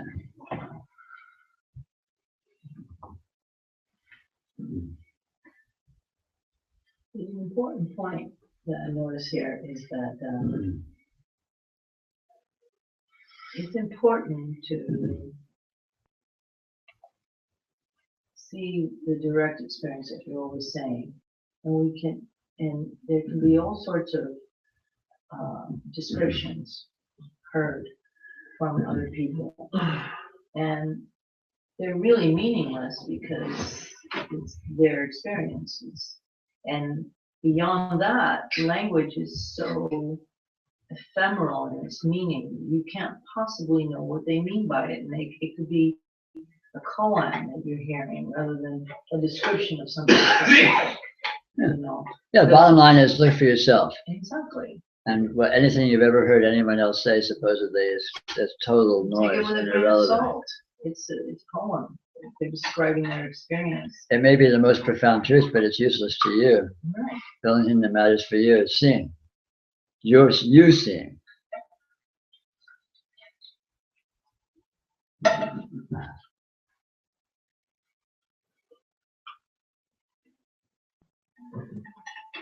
did have that experience of getting asked a question about the juice box, and then I was like, oh, okay, yeah, I do see that this is like already here. And I see how I'm kind of feeling that assumption that there is a looker and something to look at. Sure. And which has a lot to do with like having a body or thinking I have a body. Sure. But I can still go even further and say like, oh, well, this body is appearing within that. Of course. Yeah. You can, all experiential patterns or, sub-entities or what have you, can be looked at in terms of their components of what's present. And you can look at each of those components in terms of their components and so on and so forth. And it's all textural presence, but none of it actually has any coherence as being anything that's findable and definable. And experience of the body is like that. There's the sense of touch, a sense of the sense of the chair under your ass, and your hands touching each other, and the temperature of the air on your skin. I mean, whatever, right? But if you go looking at the body, you don't find the body. All you find is these separate components of these tingles and textures that you're calling this, that, and the other. You call this is what my hands feel like. But hands touching is just, you don't know what it is. It's just a presence of a mysterious tingling, and so on and so forth. And every aspect of somatic experience is essentially like that, where it's being spin doctored and held as having a coherent interrelationship with other aspects, whereas all of these fields of tingling exist autonomously and independently, essentially. And they may synchronistically seem to hold together in terms of a body, geometry or what have you, but that's just circumstantial evidence. When you're looking at what's actually there, it's all just these discrete, tingles that just don't hold together. And the same with, aspects of personality, same with, all any component that we may be used to identifying with or orienting towards. When you look at what's there, it's just a mysterious presence that is there as a texture, an energy texture essentially, that may circumstantially seem to exist in correspondence with other energy textures, but if you go looking, you can't actually find any connection or interrelationship. And in fact, they all have their own dynamism independently, and they don't actually work together. except that conceptually we shoehorn these things in together as if they were all together, and then so it becomes a kind of self-fulfilling prophecy. Because if we're seeing it that way, it seems to be that way. But when you look really closely at the actual evidence, the actual individual components of the experience, you discover all of these amazing dimensions of texture and of dynamism that just autonomously, showing up in experience. The dissecting experience itself. Yeah. Each experience is seeing all cacophony of textures. Yeah, I mean the whole experiential field is an infinite field of autonomous textures and vibes and dynamism and energies and what have you, that may superficially seem to be interrelated and seem to have a structural relationship and functional relationship to other aspects that seem to be present. But in actual fact, if you look closely, you can't, there's nothing that's actually findable that is like that. And even that impulse or that experience of pulling things together and making it into something that seems coherently pulled together is itself its own texture. Of course. So it just, everything piles up in all directions, Yeah, infinite dimensionalities. Yeah. But none of them actually resolve into being anything that you can find. They fall apart again. Yeah. And then they come back. Fall apart again. Days. Case in point. So there's no ultimate like observer of this. There's this. Well, you have to look and see for yourself, but of course not. There is presence, which presents as if it was being observed, but you try and find an observer, nothing shows up. The entire field is uniformly observed from no particular point of view. It's just present. And even so, you can't find an observer, and even that it is an observing, or even that it is observed, is again is kind of an assertion. When you go look, well, it intuitively sort of seems to be that, but if you look at it, is that actually that? You can't actually find that. All you find is it is present, experientially present, whatever that means. And again, you look at what that means, and all you find is this that is here. And you can't find that it is actually being experienced. It's not it's actually being seen. It's actually being observed by an observer. All of that structure, if you look for it, I think you'll find it's just logically, asserted, basically with no evidential support.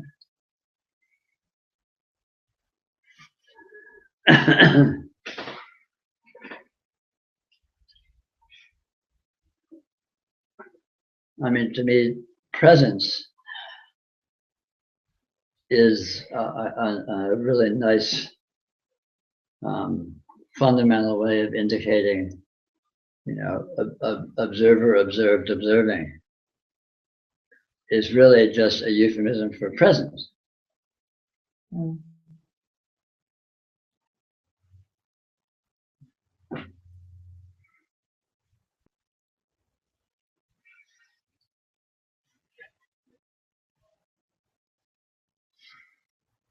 Like you say, it's, I'm not sure if you say this. I think I've heard you say this. That it's not wrong to say any of that. Of course not. But it's not true. Yeah, you can say anything you want, just look at what's actually here and see the way in which what's actually here intrinsically and obviously and explicitly transcends any way you can put it, any way you can describe it. In other words, any description you can come up with is an oversimplification of what's here.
So the sense that I have a body is no more than one of many dimensions of my experience. You can see, of course. And even that you have a body is itself made up of a bunch of separate dimensions that have nothing to do with each other. Like the sense field or the vision field and the hearing field. Like that, like, there's the feeling of touch on my left hand and the feeling of touch on my right hand. What's there in a relationship?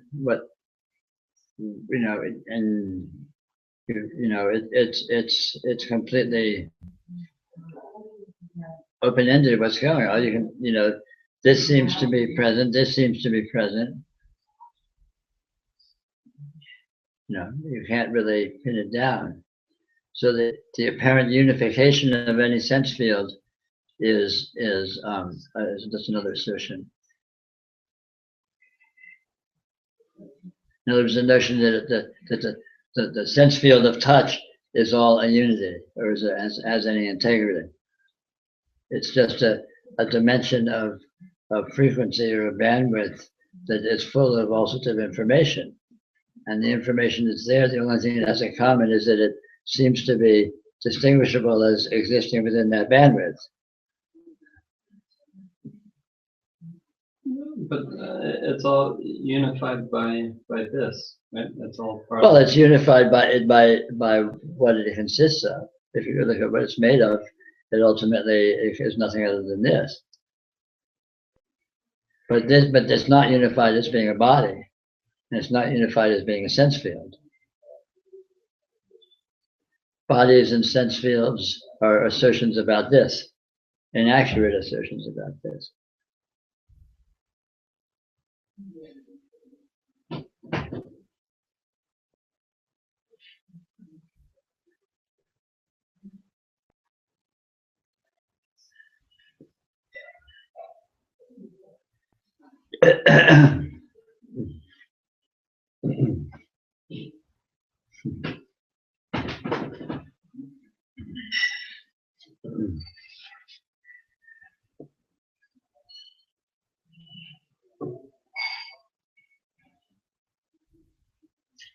I think, all our notions and discriminations really are just these odd artifacts in a way. Like even touch, touch is very basic. And one time I realized, okay, I'm touching my cheek, but am I feeling my fingers touching my cheek?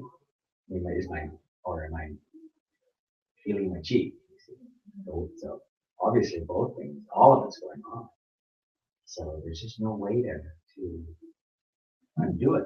And that's where like this sense of attention just seems to have no way to actually be it. It's just like an artifact. It's just like a kind of a habit or something that seems a certain way. Sure. But it doesn't actually have any. There's just no way to So that sort of carries into, I mean, that just undoes everything in terms of trying to say or know what this is. Yeah, In that absolutely. way. Yeah, in any way. Any way is just an artifact, as you say, or a mode, but none of the modes are negated because all the modes are just this. So attention isn't attention, but that doesn't stop it from being attention. Or that doesn't stop this from perhaps looking like attention.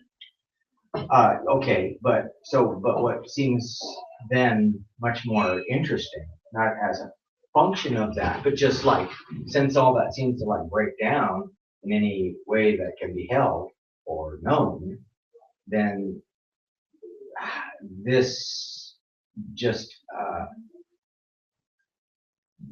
like I said, there's no,